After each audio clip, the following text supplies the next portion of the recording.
So the brand new Spin Master battle packs have been hitting all over the place, just not in Canada. At least I haven't heard of any hitting any Walmarts, and we don't have Target or anywhere else. So really the only place it's going to hit is likely going to be Walmart or Toys R Us, which is where I actually did manage to find mine at Toys R Us online. So I ordered it, and what do you know? Due to the wonderful miracle of the mail system, it actually showed up. For those of you who live in America, you're probably finding them at your Targets, your Walmarts, and wherever, and they're showing up overseas. I'm a Canadian. Spin Master's a Canadian company, and the distribution for Spin Master products in Canada sucks! I'm looking at you, Spin Master. I'm a voice for the Canadian market. Stop giving everyone else your product before you give your own people in your homeland your product too. At least let us have your product at the same time, at the same distribution rate. Sorry,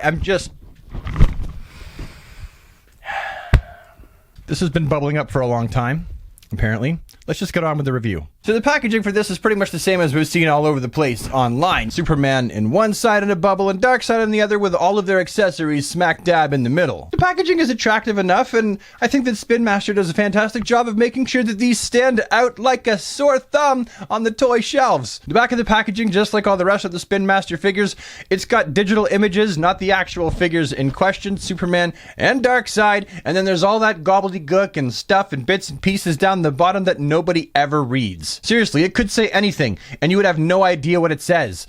He who buys this action figure vouches to deliver to us their firstborn children, or else we shall show up at their doorstep and remove their feet and put them in a soup and make them eat it. That got really dark. Anyhow, underneath the packaging, when you flip the front flap up, you can see that's where the secret hidden trading card is. Although, like I mentioned last time, it's not really much of a trading card. It's more of the kind of thing that you would have peeled off the back of a cereal box back in the day or something. It's got perforated edges. It reminds me of removing the top of a Kleenex box. Because you know how Kleenex boxes have you peel the square off and it's... Do people even use Kleenex boxes anymore? I don't know, I blow my nose with toilet paper. I literally haven't had a Kleenex box in my house in like over a decade. Not even kidding. Anyhow, we're going to open up these bad boys as well. We're going to see what's in the inside of the bubbles, which you should be looking at footage right now of me yanking them off and opening them all up and stuff. And then, of course, you've got the lockers, and they're coming off too. And oh, look, I'm poking my finger into them. Why? Because we need to pull out all the accessories as well. And once all that's done, what you see before you is both the figures and all of the accessories in question. Let's go in for a closer look. Not being content to simply repackage the exact same soups in with Darkseid, they decided that he should be of the shiny variety. And so it begins.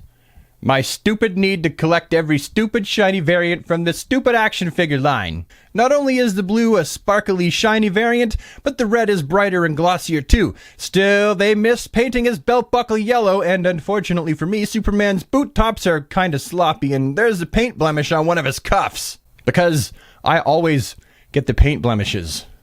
Maybe everyone always gets the paint blemishes, and I just feel like it's me. His cape does have the classic yellow S on it, and it's paint stapped nice and cleanly, and overall, this figure still looks very eye-catching, in spite of its paint blemishes. Too bad his face looks like a preschooler was responsible for painting on the hair, because, well, just look at it. How about learning to paint inside the lines?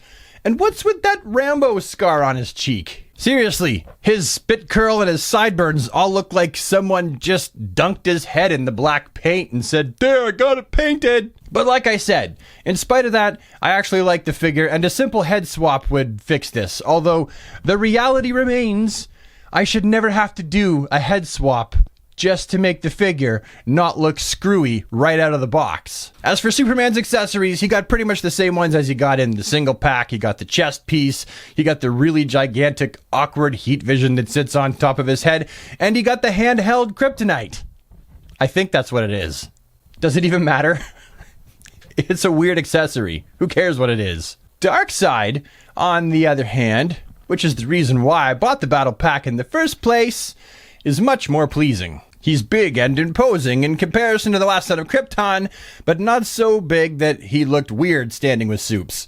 His paint apps are, of course, less than perfect, but the detail on the cartoonish comic-y sculpt more than makes up for it. This is just an all-around interesting looking figure. And at this point, both now and for the foreseeable future, I think the only way you'll be able to add this Darkseid to your collection of this particular action figure line is to yoink up this battle pack. So if you want Darkseid, you gotta get Soups too. As for Darkseid's face sculpt, it looks very Darkseid-ish. I mean, what else could be said about it? It's gray. He's got his blue helmet and he looks very upset. Perturbed even. And yes, the paint apps on Darkseid's face, just like with the figure, and also with Superman's, which were really particularly bad. I'm not actually upset about it, and I can't really raise too much of a stink about it in reality, because the people that are responsible for painting these children's toys at the factory are paid almost nothing and work incredibly long hours, and you better believe that they have a daily quota that's like a dump truck full.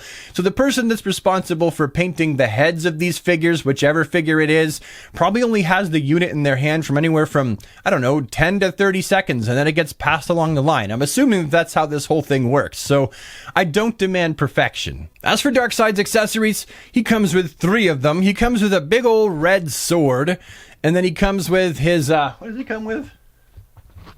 Oh yeah, sorry, I forgot what he came with. I had to look behind me. He's back there. Like Superman, he comes with a headband that's supposed to simulate the eye beams that come out of his face. They're called Omega beams. He's got them. Don't get hit by them, because then you'll end up looking like this, or that, or this, or worst of all, like that.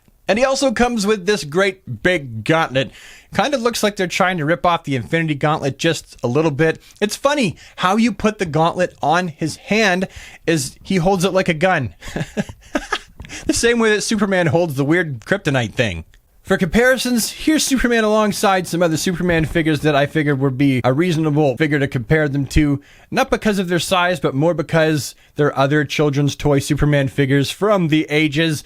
And as well as Darkseid, I figured I would only pose them alongside the Superpowers Collection Darkseid and also the Total Heroes Darkseid. As for the articulation of these guys, the hinges in the shoulders, the elbows, and the single joints, and the heads on a bobble, and you got the groin and the ball pegs and the knees and the single jointed, and that's it, right? I mean, do I really have to go through the articulation of these little guys? Now, having had these figures under the blistering lights of my review bench for a goodly portion of the day, I can tell you that as a parent and a collector, I find myself more than satisfied with these figures. They're bright, they're colorful, they're comic book accurate, and like I said last time, what more could you ask? They also have a reasonable amount of articulation, and they all come with no less than 3 accessories. Honestly, I would give these probably about an 8.5 out of 10 if we were going to play the numbers game here. And some of you are going, how could you give them an 8.5 out of 10? Look at them. Because I have to look at these figures under the light of the intended target market, which is the kids market. Above 3, and really we're looking at like 4-year-olds to, say, 10-year-olds. That would be the target demographic right there. So I can't look at them like they're adult collectibles, like they're Storm Collectibles, Mezco, or Mafex, or McFarlane toys. These are intended for children, and they do a fantastic job of being child-oriented DC Comics action figures. And I feel like they are today's Superpowers collection. Anyway, super friends, that's my little bundle of observations and opinions, but I'm sure you're going to have your own. That's what the comment section's for. Feel free to leave a like on this video if you've enjoyed it, and if it's your first time here, then I invite you on behalf of the rest of the super friends to join the DC squad simply by hitting the subscribe button. And for those of you who are longtime viewers and you want to support the channel financially, I've got a t-shirt shop on Teespring. The little t-shirt shelf is listed down below, but I do have a hoodie that hasn't made it on there for some reason. It's in the Teespring shop. Every dollar I make from a shirt sale goes directly back into this channel and is greatly appreciated. Anyway, super friends, gotta go. Have a DC day and take care. Mic drop. Probably shouldn't have done that.